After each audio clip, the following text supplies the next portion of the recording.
Thank you all, and welcome to the Unitarian Universalist Fellowship of Manhattan. We are a diverse, evolving spiritual community acting for a better world.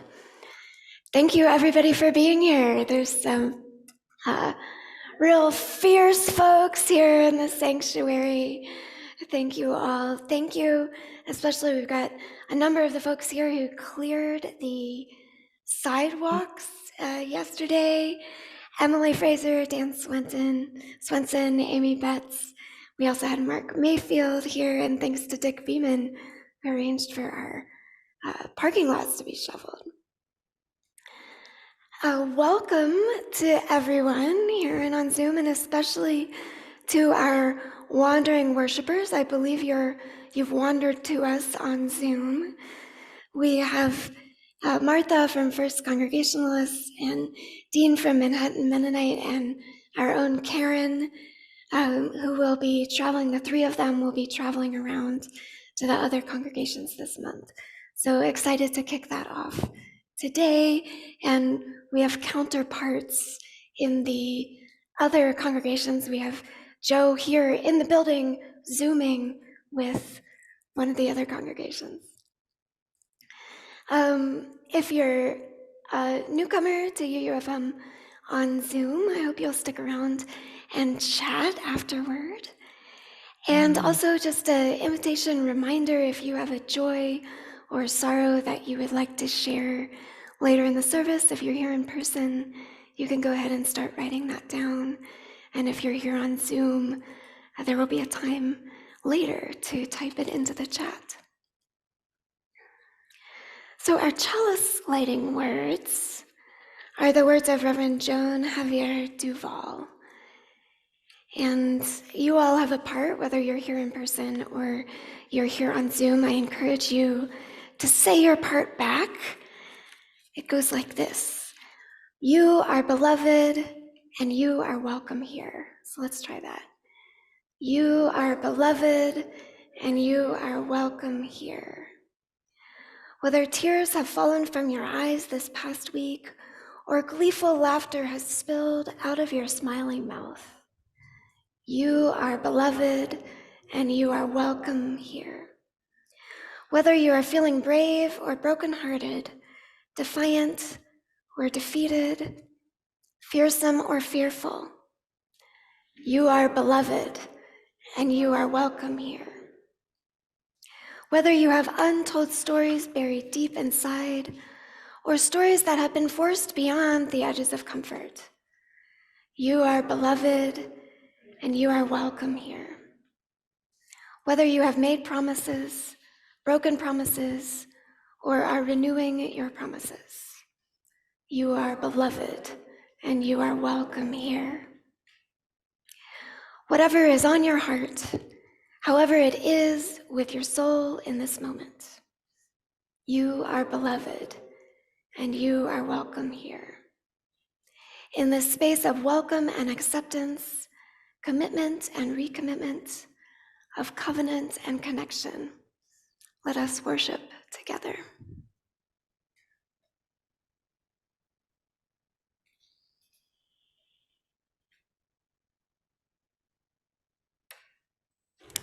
And now it's the time for all ages, and Cindy Nelson will lead us.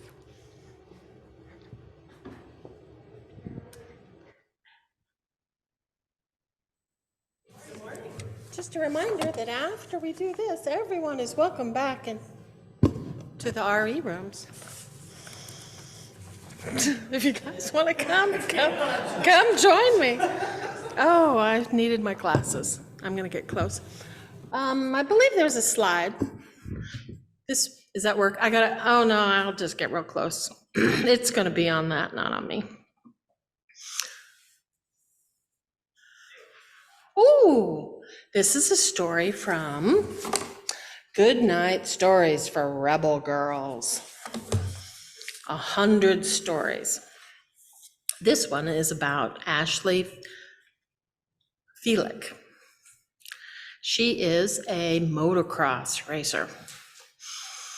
A little girl called Ashley was playing in the kitchen when some pans fell off the table with a massive crash. Ashley didn't even turn around. Her mom and dad decided to get her hearing checked. When the results came back, they found out that their daughter was deaf. They learned sign language and sent Ashley to camp with other deaf kids so she could learn from them and build up her self-confidence. Ashley's father and her grandfather loved motorcycles, so they gave her a Pee-wee motorbike when she was 3. It had training wheels on it. The 3 of them would head to the woods, each of them on their own motorcycle. Ashley loved these outings, and she started dreaming about becoming a motocross racer. Most people told her it was impossible. Hearing is really important in motocross, they said. The sound of the engine tells you when to shift gears. You have to be able to hear where the other riders are. But Ashley could feel from the engine's vibration when to change gears. She looked for shadows in the corner of her eye and knew when someone was getting close. In 5 years, she won 4 national titles. She fell many times. Ashley broke her left arm, her right wrist, her right ankle, her collarbone 3 times, and her 2 front teeth. But she always recovered and got back on her bike. Ashley has a pickup truck parked in her driveway. On the back, a bumper sticker reads, "I'll call you want, I'm deaf." I'm not deaf, but I think I'm gonna put that bumper sticker on my car.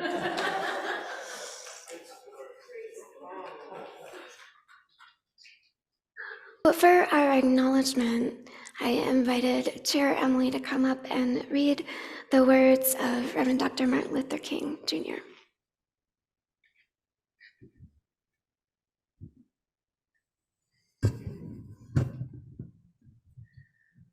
Our nation was born in genocide when it embraced the doctrine that the original American, the Indian, was an inferior race. Even before there were large numbers of Negroes on our shores, the scar of racial hatred had already disfigured colonial society. From the 16th century forward, blood flowed in battles of racial supremacy.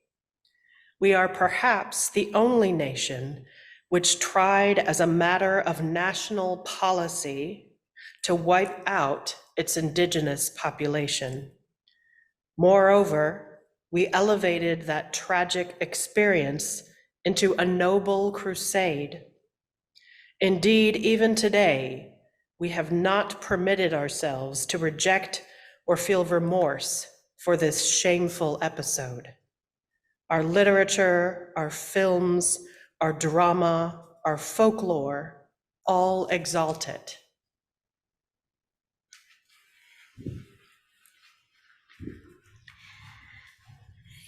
King wrote these words as he reflected on work he'd done with the Poarch Band Creek Indians to desegregate their schools in southern Alabama. According to educator David Carr, at the time, lighter-skinned Native children were allowed to ride school buses and attend desegregated, previously all-white schools. But darker-skinned Native children from the same band were not allowed to ride those same buses, even if the children were all coming from the same household. With King's intervention, Native children from the Poarch Band were allowed to ride the buses, no matter what their skin color, marking a major step toward desegregation. So one of many examples of how our work for justice, for liberty and freedom for all of us is intertwined. I invite Kathy forward for a reading from the book of Mark.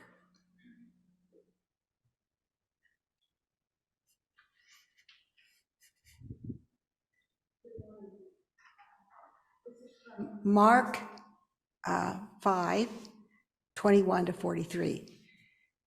When Jesus had crossed again in the boat to the other side, a great crowd gathered around him, and he was by the sea. Then one of the leaders of the synagogue, named Jairus, came, and when he saw him, fell at his feet and pleaded with him repeatedly, "My little daughter is at the point of death. Come and lay your hands on her so that she may be made well and live." So he went with him. And a large crowd followed him and pressed in on him. Now there was a woman who had been suffering from a flow of blood for 12 years. She had endured much under many physicians and had spent all that she had. And she was no better, but rather grew worse.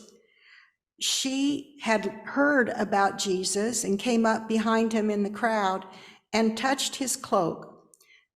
For she said, "If I but touch his cloak, I will be made well."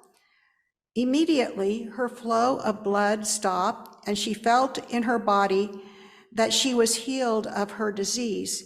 Immediately aware that power had gone forth from him, Jesus turned about in the crowd and said, "Who touched my cloak?" And his disciples said to him, "You see the crowd pressing in on you. How can you say, 'Who touched me?'" He looked all around to see who had done it. But the woman, knowing what had happened to her, came in fear and trembling, fell down before him, and told him the whole truth. He said to her, "Daughter, your faith has made you well. Go in peace and be healed of your disease." While he was still speaking, some people came from the synagogue leader's house to say, "Your daughter is dead. Why trouble the teacher any further?"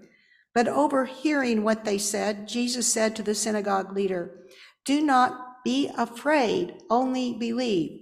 He allowed no one to follow him except Peter, James, and John, the brother of James. When they came to the synagogue leader's house, he saw a commotion, people weeping and wailing loudly. When he had entered, he said to them, "Why do you make a commotion and weep? The child is not dead, but sleeping." And they laughed at him. But he put them all outside and took the child's father and mother and those who were with him and went in where the child was.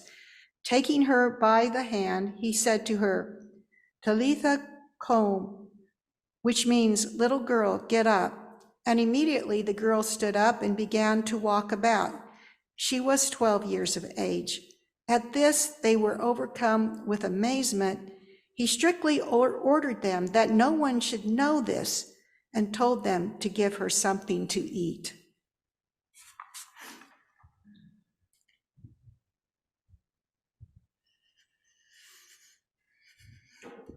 Thank you, Kathy.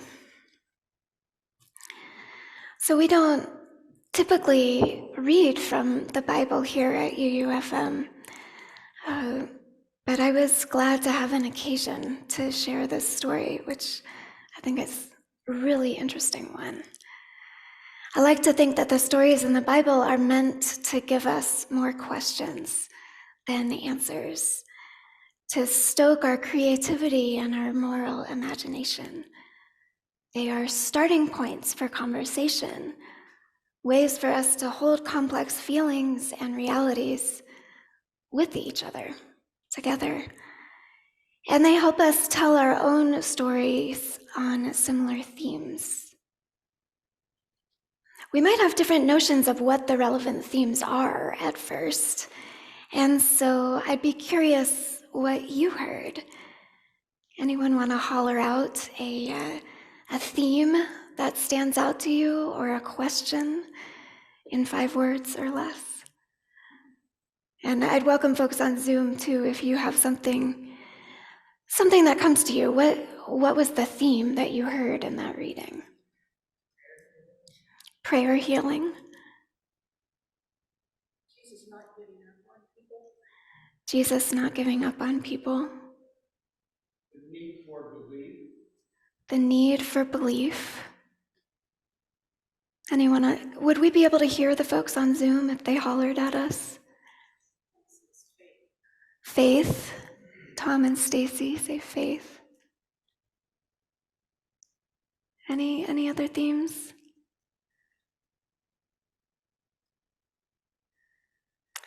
There are many directions we could go, and I have the joyful privilege of starting this conversation, and I'm excited to do it in this mixed group of Congregationalist Mennonites and Unitarian Universalists this month. And oh, there were more. I missed it.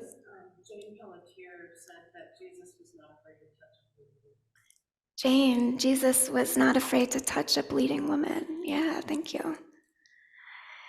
So yeah, I have several questions about the bleeding woman that I'll start us off with.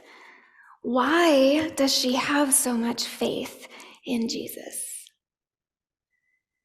And what did it feel like when she touched Jesus's cloak and was healed? Jesus was startled. What did it feel like for him? And why was he so concerned to identify the woman? And why was she so fearful and trembling to step forward, only to spill her whole truth at his feet? And what is her whole truth? That was sort of glossed over. The authors of Mark don't tell us much. For being the focal point of this healing narrative, the bleeding woman isn't described in very much detail.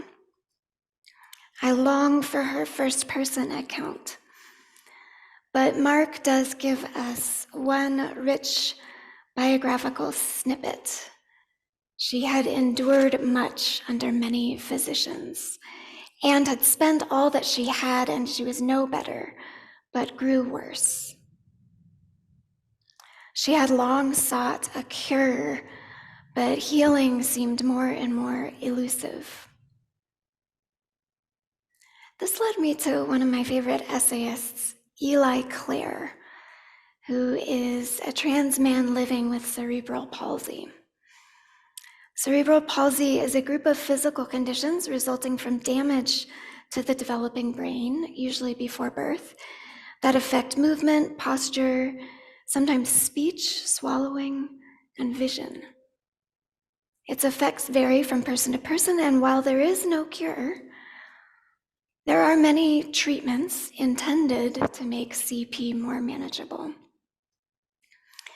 I'm interested in CP for a few reasons. One is it affects the muscles, not unlike how my own muscles are affected by my spinal cord injury.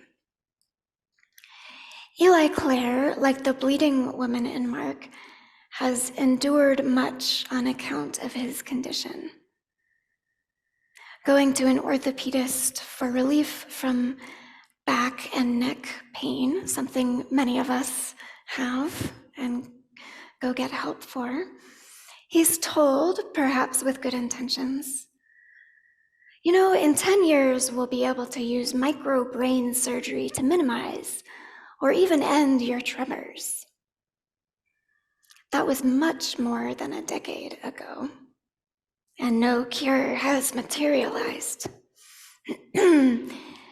Instead of continuing to hold hope for micro-brain surgery, Eli Clare has found healing in detachment from faith in cure. These are his words. When non-disabled folks ask me whether I'd take the imaginary cure pill for cerebral palsy, I know what my answer is supposed to be. How can I possibly not want a cure? It's simple. Having shaky hands and shaky balance isn't as awful as they imagine. On mountain trails, sure, I yearn to fly downhill, feet touching ground, pushing off, smooth and fluid. But instead, on steep stretches, I drop down onto my butt and slide along using both my hands and feet. Only then do I see the swirl marks that glaciers left in the granite, tiny orange newts climbing among the tree roots, otherworldly fungi growing on rotten logs. My shaky balance gives me this intimacy with the mountain. I would lose so much if that imaginary cure pill actually existed.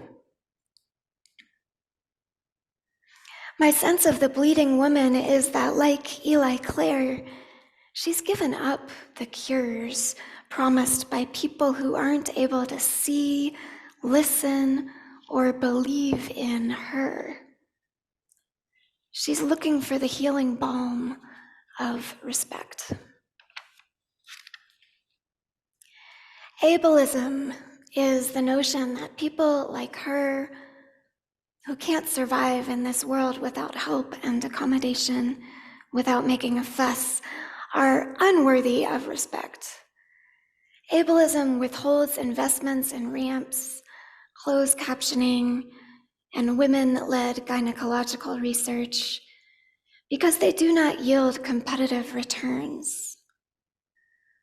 Ableism is the grease in the wheels, the grease in the gears of all other oppressions, Eli Clare says, because it normalizes one type of body and dehumanizes us all. Ableism defines a normal body as follows.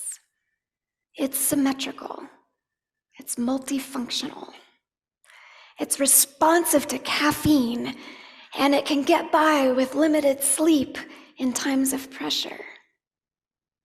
It's male, no pesky menstruation, menopause, or all the hassles and risks associated with childbirth and breastfeeding.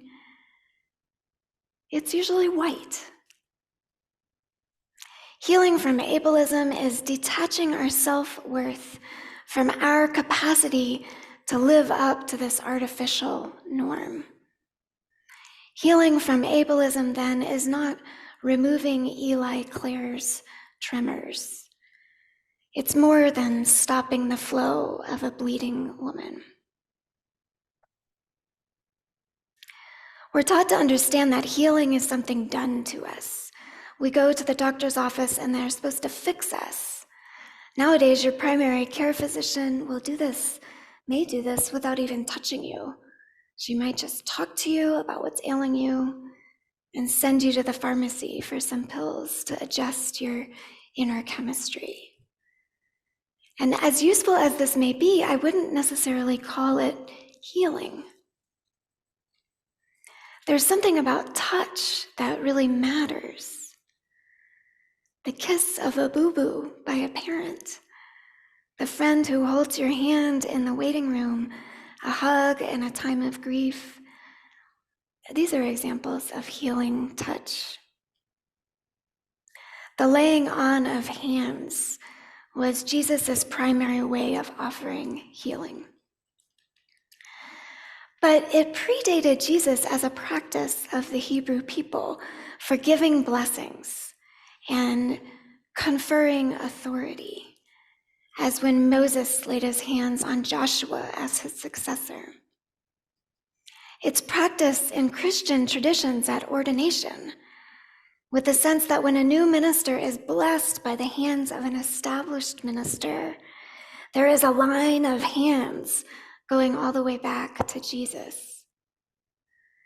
Both Unitarian Universalist and Jewish communities also perform a laying on of hands ritual for new clergy, conveying a sense of continuity, even if it isn't about Jesus.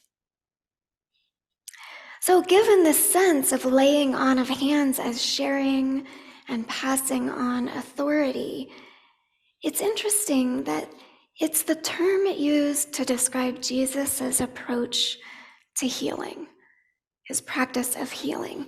Perhaps he was directly, if not verbally, insisting that the ailing or broken or disabled person was worthy of the authorship, the authority to live a full life. In this way, it wasn't just healing from the quote-unquote problem the person had. It was healing from the stigma they faced for having the problem. The healing touch in Mark chapter 5 takes this to a new level. Here, the afflicted person, it's her. She's the one who reaches out and touches the healer. She'd heard about the power of Jesus' hands to heal, but she had also heard his message. And so she knew that she also had the power to heal. And so she laid her hands on him, and they were both transformed. Jesus wanted to know what and who had changed him. And so she came forward, and they got to know each other. We're told she told Jesus the whole truth. We don't know what that was, but we do know that when she said it in front of that huge crowd, a lot of people heard it. And I can imagine her truth included the need for help. As a fellow bleeding person, I imagine she needed help with laundry. She probably needed help to grow greens and herbs to restore the iron in her body. And I can imagine that once the shame was dissolved by Jesus' public, loving, listening, her neighbors now had the information and the compassion to bring her water and to till her garden. Disability rights leader Norman Kunk has cerebral palsy and spent his childhood and youth battling it so that he could be quote unquote normal. One moment in college, everything shifted. A friend of his was telling a story that involved him, and he imitated Norm's voice. And I'll share with everybody the video of Norman telling the story so you can hear it in his voice. But after this friend was imitating Norm said, "Fred, why did you imitate my voice?" And he went, "'Cause you talk like that." "But Fred," said Norm, "I'm picking up a glass with one hand. I'm articulating my words clearly. I got an Academy performance here. And when you imitate my voice, the whole show goes out the window." And Fred looked at Norm and said, "Norman, why are you trying to be non-handicapped?" Norman says about that moment, as strange as it sounds, that was the first time that question was ever put to me. Prior to that night, I saw disability as something within my body, abnormality, deficiency. But I realized in that moment that I was part of the normal diversity of human community. Throughout time, in every civilization, in every age, there have been disabled people. The Bible, Romans, the Ming Dynasty, Mayan culture. There have always been disabled people. Now, we usually got killed, but we were there. Norman quotes civil rights leader John McKnight. "Revolutions begin when people who are defined as problems achieve the power to redefine the problem." Norman says, to relocate the problem of disability means we go from the presumption that people should not be disabled into the idea that disability is an inherent part of the human experience. Bodies break down, accidents happen, The idea that we should be non-disabled throughout our lives is delusional. End quote. In the Bible passage we heard today, the main character doesn't tell her own story. We don't know this woman's name. So maybe the invitation is to see ourselves in her story. We hear Jesus call her daughter. And then after their conversation, Jesus goes forth to meet another daughter, another woman, this one very young, as good as dead in her culture. Another mysterious healing with not much detail. But I have to wonder, was Jesus able to save the girl because of something he received from the bleeding woman? When the older woman laid her hands on Jesus, I can just imagine the electric transmission she shared. She shared her authority as a bleeding woman with Jesus, that he might carry it into his interaction with the girl. The religious scholar L. Michael White understands the author of the Gospel of Mark as a brilliant literary craftsman, a weaver in the case of these two stories. When Mark first heard about the bleeding woman and Jairus' daughter, they were probably told to him separately. Jesus did this, Jesus also did that. But Mark put these stories together. To him, it was clear that the 12-year-old girl needed a connection to a woman afflicted for 12 years by bleeding.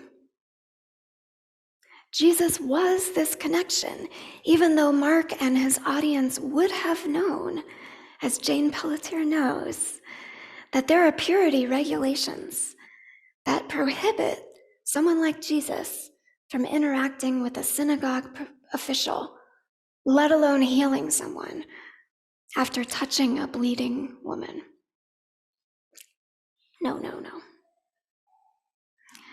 Bleeding women, like disabled people, are taboo in many traditions, even secular culture.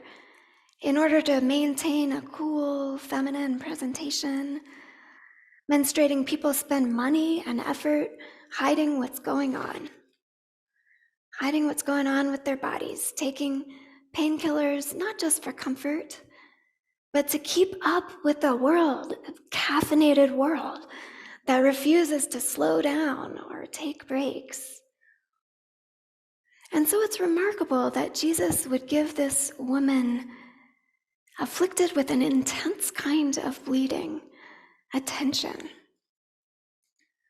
And it's remarkable that Mark would then have him go on in his ministry, unconcerned about impurity. No, she wasn't impure, she was holy. And don't you feel it? There is something sacred and game-changing about a marginalized person who knows she is already worthy of respect. This is exactly the blessing that a girl on the brink of adulthood needs in order to know that life amid patriarchy is actually worth living. It is a blessing we all need in order to know that life amid ableism or ageism, all the isms, is worth living. This blessing is available through the touch and testimony of people with different life experiences than our own, people who have been othered. This blessing is available to all of us when we admit we are not perfect and accept that we are peculiar bodies, each of us with our own set of needs, and we are worthy of having these needs met.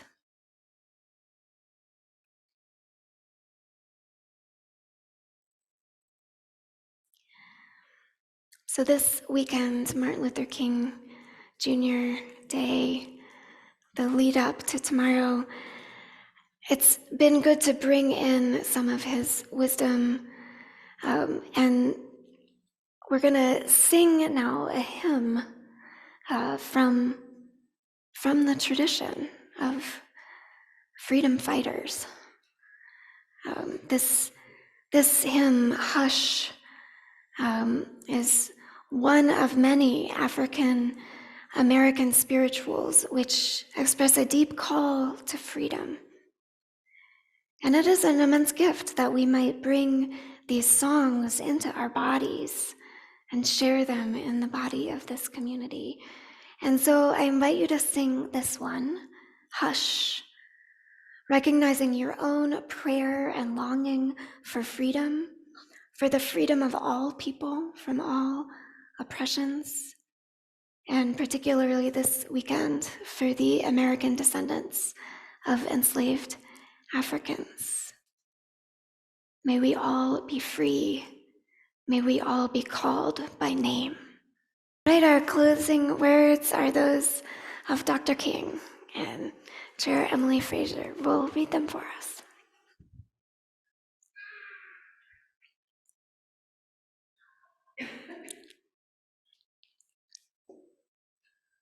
Testing. Okay. There are some things in our nation and in the world to which I'm proud to be maladjusted, and which I call upon all men of goodwill to remain maladjusted until the good society is realized. I must honestly say that I never intend to adjust myself to segregation and discrimination. I never intend to become adjusted to religious bigotry. I never intend to adjust myself to economic conditions which take necessities from the many to give luxuries to the few. I never intend to adjust myself to the madness of militarism and the self-defeating effects of physical violence. Maybe our world is in dire need of a new organization, the International Association for the Advancement of Creative Maladjustment. Through such maladjustment, I believe that we can emerge from the bleak and desolate midnight of man's inhumanity to man into the bright and glittering daybreak of freedom and justice. I haven't lost faith in the future. I still feel that we can develop a kind of coalition of conscience, and with this coalition, move on into a brighter tomorrow. So may we be creatively maladjusted. Go forth, be well.